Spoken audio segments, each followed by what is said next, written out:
এটা কি আপনার প্রথম বিয়ে? বুঝলাম না। এটা কি আপনার প্রথম বিয়ে? জি। বর্তমানে কোনো গার্লফ্রেন্ড আছে? না। অতীতে ছিল? না, অতীত বর্তমান কোনো কালই কোনো গার্লফ্রেন্ড ছিল না। কেন ছিল না? আমি কখনো কোনো প্রেম করিনি তাই। কেন প্রেম করেন? আপনার কি কোনো শারীরিক সমস্যা আছে? আসছে, মানুষজন শুনতে পাবে। আপনি কি আমাকে দেখতে এসেছেন নাকি আশেপাশে মানুষজন? জি, আপনাকে দেখতে এসেছি। তাহলে আমাকেই দেখেন। এখন বলেন আপনার কোনো শারীরিক সমস্যা আছে কি না? দেখেন, আমি এটা কখনো যাচাই করে দেখিনি, তবে আমার বিশ্বাস আমার এই ধরনের কোনো সমস্যা নেই। আপনার শরীরে কোনো ট্যাটু আছে? একটাও নেই।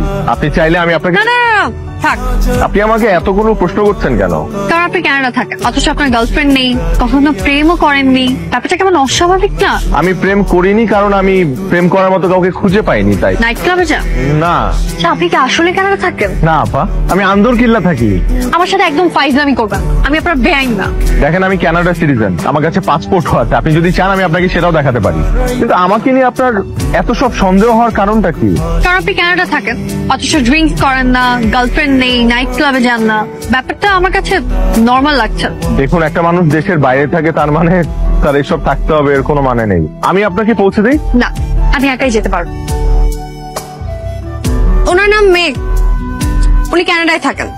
আমাদের মধ্যে বিয়ের কথাবার্তা চলছে।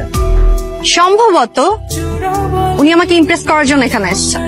তাই আসলে আপনারা বিয়ে করতেছেন? আমার দিক থেকে তো আমি 100% রাজি। যার সাথে আমার বিয়ে ঠিক হয়েছে, মানে আপনাদের বান্ধবী কোনো গ্রিন সিগন্যাল দেয়নি।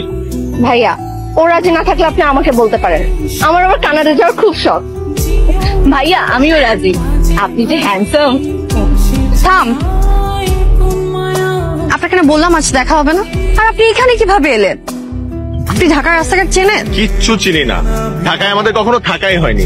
কানাডা যাওয়ার আগে আমরা চিটাগং এ থাকতাম। আপনারা তো ক্লাস করে আসছেন, নিশ্চয়ই ক্ষুধার্ত। চলেন কোথাও বসে কিছু খাই। হ্যাঁ ভাইয়া, চলে। না, আমাদের হাতে কোনো সময় নেই। আমরা এখন নীল খেতে যাবো বই কিনতে। তাহলে আমিও যাই আপনাদের সাথে নীল খেতে। অবশ্যই ভাইয়া, চলেন।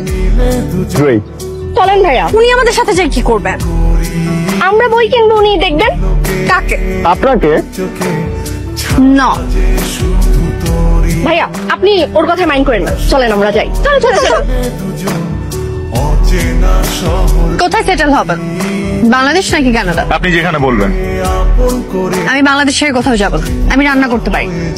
গুড় মুড়ি চিরা দিয়ে সারা জীবন কাটিয়ে দিব, পেটের জন্য ভালো। আমার সোপ অ্যালার্জি, আমি কাপড় ধুতে পারি। ওয়াশিং মেশিন আছে। আমি কারোর সাথে রুম শেয়ার করতে পারি। ড্রয়িং রুম আছে, সোফা আছে, সোফায় কাটিয়ে দিব ঘুমিয়ে। আমরা প্রায় একই রকম দেখতে। বাইরে বেরোলে মানুষ ভাববে হয় আমরা ভাই বোন, না হলে বোন। তো ভালোই হলো, হাজবেন্ডের সাথে এক্সট্রা একটা ফ্রেন্ডও পেলে। আমার অলরেডি অনেক ফ্রেন্ড আছে, নতুন করে কোনো ফ্রেন্ডের দরকার নেই। আচ্ছা, ও এইভাবে কথা বলছে কেন? কথা বলার ধরন দেখে মনে হচ্ছে ও আমাকে বিয়ে করতে যাচ্ছে না। হতে পারে ওর কোনো বয়ফ্রেন্ড আছে, যেটা তার বাবা আমাকে বলতে পারছে না, তাই কৌশলে আমাকে অপমান করে বিয়েটা ভেঙে দিতে যাচ্ছে। আমরা এখন শপিং এ যাবো, আপনি বাসায় চলে যান। আমিও যাই আপনাদের সাথে শপিং এ। সমস্যা কি? সমস্যা আছে। আমরা এখন নিউ মার্কেটে যাব। আপনি মেয়েদের শপিং এ গিয়ে কি করবেন? অযথা বিব্রত হবেন। না না ভাই, আপনি আমাদের সাথে চলেন না। ভাইকে আমরা বিব্রত হতেই দিব না।